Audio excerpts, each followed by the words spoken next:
बिस्मिल्लाहिर्रहमानिर्रहीम। अस्सलाम वालेकुम। कैसे हैं आप लोग? उम्मीद करती हूँ बहुत अच्छे होंगे। तो आज बना रही हूँ बहुत ही मज़ेदार सी रेसिपी, और ये मीठे की रेसिपी है। ये है पाइनएप्पल पेस्ट्री। बहुत मज़े की बनेगी, ज़रूर ट्राई कीजिएगा। आसानी से बनने वाली रेसिपी है। जो मेरी बहनें घर में नहीं बना पाती हैं उनके लिए तो बहुत आसान है। तो चलते हैं रेसिपी की तरफ। रेसिपी पसंद आए वीडियो को शेयर एंड लाइक कमेंट्स करना नहीं भूलिएगा। जो न्यू है देखने वाले वो लाजमी सब्सक्राइब कीजिएगा।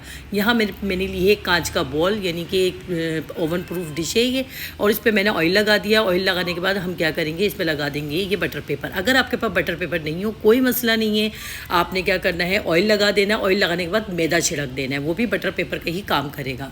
और इजाफी मैदा झाड़ लीजिएगा। यहाँ पर 3 अंडे हैं जिनको हमने इस्तेमाल करना है। अलग अलग प्याली में तोड़ तोड़ के अंडे को यूज़ करेंगे, और बहुत आसानी से बनेगी ये पाइनएप्पल पेस्ट्री। आपको बचपन की याद आ जाएगी, जिस तरह से बचपन में खाते थे ना हम लोग पाइनएप्पल पेस्ट्री, वही बिल्कुल रेसिपी है। तो यहाँ पर हमने ले लिया है जूसर का जग।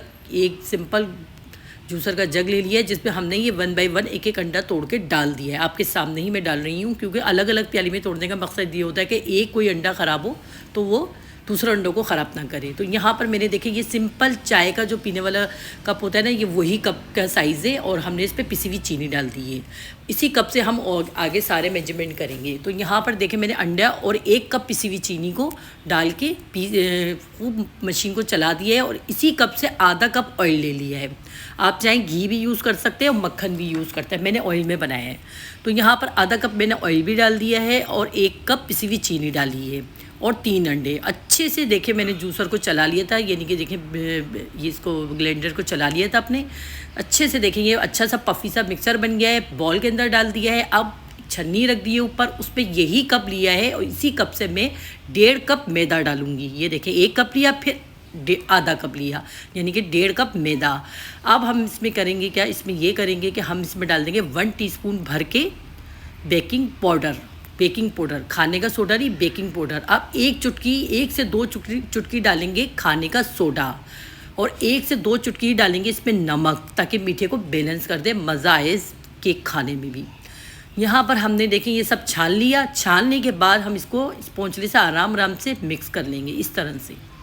बस आराम से मिक्स करना है। बिल्कुल मज़ेदार सा क्रीमी सा मिक्सर बन जाएगा। लेकिन ये थोड़ा सा गाढ़ा लग रहा है मुझे काफ़ी ना। तो अब हम गाढ़ा करने के लिए क्या करना है, हमने इसमें डाल देना है थोड़ा सा दूध। पहले तो मैं इसमें वनीला एसेंस डालूंगी, 1 टीस्पून वनीला एसेंस डाल के इसको अच्छे से मिक्स करेंगे। फिर हम इस पर डालेंगे थोड़ा सा दूध, ताकि मिक्सचर ना थोड़ा पतला हो जाएगा। देखिए हाँ, हिला रही हूँ ना तो काफ़ी गाढ़ा लग रहा है। तो यहाँ पर देखिए मैंने दूध डाल दिया। दूध आप गाय का भी ले सकते हैं, और जो टी मिल्क होता है ना, आप उसको भी घोल के इस्तेमाल कर सकते हैं, कोई मसला नहीं है। मज़े का ही बनेगा केक, बहुत मज़े का बनेगा। लोग कहते हैं ना टी मिल्क नहीं डालो, बहुत मज़े का बनेगा। तो यहाँ पर हमने कोई सा भी ड्राई मिल्क को उसको घोल के डाल दें, या गाय का दूध डाल दें। तो इस तरह से देखें, बस इतना पतला रखना है हमने मिक्सर, कि रिबिन की तरह ना गिर ना लगे। ये देखें किस तरह से गिर रहा है, ये देखें ग्रीन रिबिन की तरह गिर रहा है।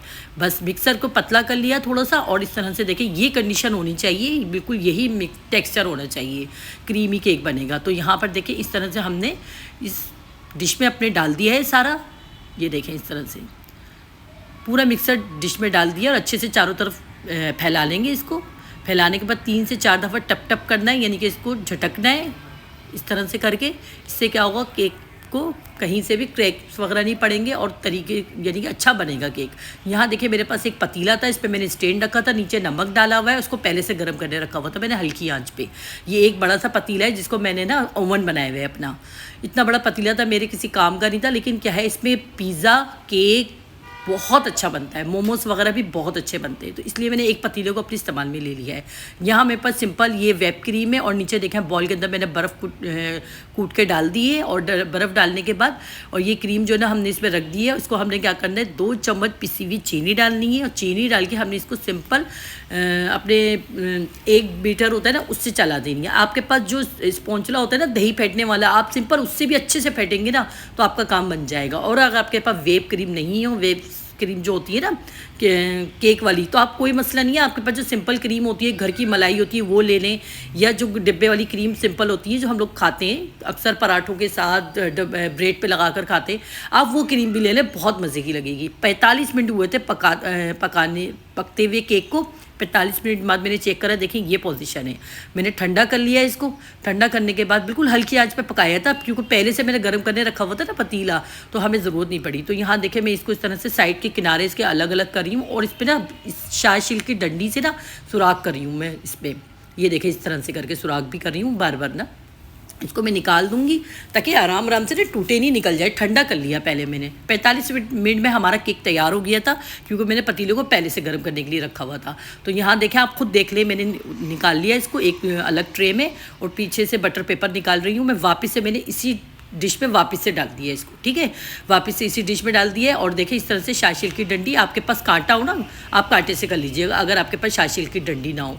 और यहाँ पर देखें ये है आधा कप पानी, जिसमें मैंने 3-4 चम्मच चीनी मिक्स कर दी थी। मिक्स कर दी यानी कि शुगर सिरप बना लिया। शुगर सिरप बन गया। अब हमने ये सुराख करे ना शाही शिल्क की डंडी से, ये सारा केक को पिला देंगे हम। इससे केक हमारा इतना सॉफ्ट हो जाएगा, बहुत सॉफ्ट हो जाएगा, खाने में मज़ेदार लगेगा। यहाँ देखिए क्रीम भी हमारी तैयार हो गई, ठंडी हो गई थी। मैंने इसको डीप फ्रीज़र में रख दी थी ताकि ये ना और थोड़ी गाढ़ी हो जाए, खूब गाढ़ी हो जाए। डीप फ्रीज़र में रख देना तो खूब गाढ़ी हो जाती है। तो मैं इसको दोबारा से एक दफ़ा और चला रही हूँ। आपके पास सिंपल स्पॉन्चला हो, जो दही फेंटने वाला होता है ना, अंडा फेंटते हैं, दही फेंटते हैं, बस उससे भी आप कर लें, कोई मसला नहीं है। तो यहाँ पर देखिए थोड़ी पतली है ना, लेकिन जब हम इसको फ्रीज़र में रखेंगे ना काफ़ी गाढ़ी हो जाएगी। तो यहाँ देखिए मैंने इस पर पतली सी ये अभी लग रही है, लेकिन जब इसको फ्रीज़र में रख दूँगी ना, ये खूब ठंडी होकर ना थोड़ी जमी जमी सी हो जाएगी। अभी ये केक है ना, हमने इसीलिए इस पर शुगर सिरप डाल दिया था ताकि ये कम पिए क्रीम को। नहीं तो शुगर सिरप नहीं डालते ना तो क्रीम सारी पी जाती, क्रीम जो है ना ये केक सारी पी जाता। तो यहाँ देखें मैंने इस तरह से इसको डाली और मैं डीप फ्रीज़र में रख दूँगी इसको तकरीबन 10-15 मिनट के लिए। फ्रीज़र में रख दें जब तक ये अच्छे से जम ना जाए। फिर ऊपर से इस तरह से ये कर लें। देखें क्रीम थोड़ी और बचा के रखी थी मैंने, गाढ़ी गाढ़ी क्रीम थी, तो मैंने वो भी डाल दी थी ऊपर से ताकि ये अच्छे से ना जम जाए। तो फ्रीज़र में रखने के बाद देखिए अब मैं कांटे से ये डिज़ाइन बना रही हूँ इस तरह से करके, क्योंकि जब तक फ्रीज़र में नहीं रखेंगे ना, जब तक ये जमेगा नहीं, और जमेगा नहीं ना तो फिर ये इस तरह से होगा नहीं। तो देखेंगे मैंने ना इस तरह से करके, थोड़ी क्रीम और थी मेरे पास तो मैंने वो भी डाल दी थी, थोड़ी गाढ़ी गाढ़ी क्रीम ना, जो सादी वाली क्रीम थी वो भी ऊपर से डाल दी थी। अब मैंने फ्रीज़र में रख दिया था, ठंडा हो गया। और देखिए इस तरह से हमने कांटे से डिज़ाइन बना दिया। अब डिज़ाइन बनाने के बाद ना ये मेरे पास चेरियाँ हैं, ये बहुत सस्ती मिलती है। एक पैकेट ना आपको 200 रुपये का एक छोटा पैकेट मिल जाता है और अच्छा खासा चलता है आपका। अब मीठा और मक्खियाँ ना, ऐसा तो हो ही नहीं सकता ना, आप केक बना रहे हैं, चेरी फ्रेश है और ये पाइनएप्पल के पीस है, ये छोटे छोटे पीस ले लिए। आपका जैसा दिल चाहे आप डिज़ाइन बना लें। अगर थोड़ी सी थोड़ी छोटी पेस्ट्री काटना आप उस हिसाब से डिज़ाइन बना लीजिएगा। तो मुझे बस यही साइज़ की पेस्ट्री काटनी थी, तो इसलिए मैंने यही डिज़ाइन बनाया। तो यहाँ पर देखें ये रेड कलर की ये चेरी में इस तरह से रख रही हूँ, फिर लेकिन मुझे ये डिज़ाइन अच्छा नहीं लगा था, फिर मैंने चेंज कर दिया था डिज़ाइन को ना, क्योंकि मुझे पेस्ट्रियों के पीस कटिंग करने थे। तो देखें मैंने इस तरह से ये डिज़ाइन बना दिया। देखें कितना अच्छा लग रहा है ना, इस तरह से लगा दें आप। इस तरह से ये छोटी छोटी सी चेरी हैं, ये आपको हर शॉप पर मिल जाएगी, यूटिलिटी स्टोर पर मिल जाएगी, जहाँ पर भी आप शॉपिंग करने जाते हैं। ये पाइनएप्पल आराम से मिल जाता है, इसका केन भी आराम से मिल जाता है, ये चेरी का भी आराम से मिल जाता है। तो यहाँ पर देखेंगे इस तरह से ये केक में डालने वाली होती है, और इस तरह से कटिंग कर लें। आप देखिए कितनी सॉफ्ट हो गई ना, वो हमने डाला था ना उसमें शुगर सिरप, उससे ना बहुत सॉफ्ट हो गया ये केक। अब देखें ये आराम से, देखें पेस्ट्री यूँ ही निकल आएगी आराम से। ये देखें कितने आराम से मैं निकालूंगी, और यकीन जाने जैसी मैंने निकाली थी ना, इतनी मज़े की लग रही थी देखने में, मेरा दिल चाह रहा था बस खा लो। और बस मुझसे गिर भी गई थी, बल्कि ये निकली ना तो यहीं पर ही प्लेट में ही गिरी थी। तो फिर मैंने उठा के उसी को खाना शुरू कर दिया। और यकीन करेंगे जब हम खाना शुरू करेंगे ना तो आपका हाथ नहीं रुकेगा, बिल्कुल नहीं रुकेगा, इतनी मज़े की कोई।